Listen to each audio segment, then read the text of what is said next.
আসসালামু আলাইকুম। Hi, hi, hi! এটা কি দেখছি? বগুড়ার জিনিস এখন শেরপুরেই পাওয়া যাচ্ছে। বগুড়ার ঘটি চা এখন শেরপুরে, বগুড়া মমিনে ঘটি চা পাওয়া যায়। এই ঘটি চা খেতে আর আপনাকে বগুড়া যেতে হবে না। এই ঘটি চা খাওয়ার জন্য চলে আসুন শেরপুর বাস স্ট্যান্ডে। ভাবছেন শেরপুর বাস স্ট্যান্ড এটা আবার কোন জায়গায়?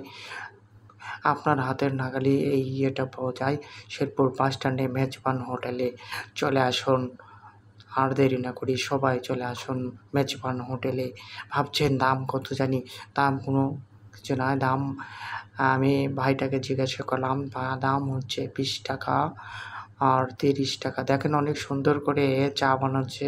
ভাইটা অনেক দক্ষ সহকারী চা বানায়, দক্ষ কারিগর দ্বারা এখানে চা বানানো হয়। আপনি যদি একবার এই চাটা খেতে খান তাহলে আর কোথাও চা খাওয়ার ইচ্ছে করবে না। তাই চলে আসুন ঘটি চা খাওয়ার। ভাবছেন আমি শুধু বকবক করে যাচ্ছি না, আমার জন্য আমিও একটা চায়ের অর্ডার দিয়েছি। আমার জন্য এই চাটা বানাচ্ছে। দেখেন কত সুন্দর করে চা বানায়। অনেক সুন্দর চা বানায় এই ভাইটা। ভাবছেন শুধু চা খাবেন, চাও না, চায়ের সাথে সিঙ্গারা, পুরি, লুচি সব ধরনের খাবারই পাওয়া যায়। যদি মন চায় তাহলে ভাতও খেতে পারেন এখানে। ভাত খাওয়া-দাওয়ার পরেও এখানে আপনি চা খেতে পারেন। দেখেন অনেক সুন্দর, সুন্দর করে চা বানাচ্ছে।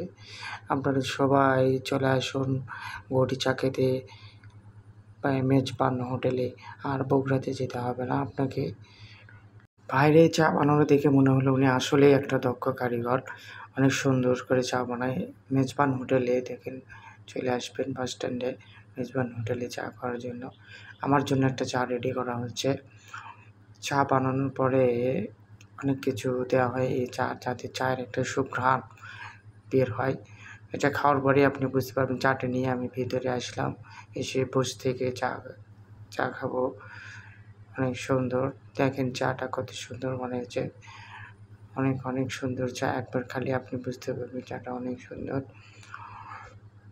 তাই আমি চা খাওয়া শুরু করে দিলাম। আমার সাথে একটা ভাইও পরিচিত এসেছে। উনিও চা খাওয়ার জন্য আমার দেখা দেখেই উনিও বলল যে, "ঠিক আছে, আমার একটা চা খাবো।" তাই বসে উনিও একটা চা খাওয়ার জন্য অর্ডার দিয়ে বসে আছে।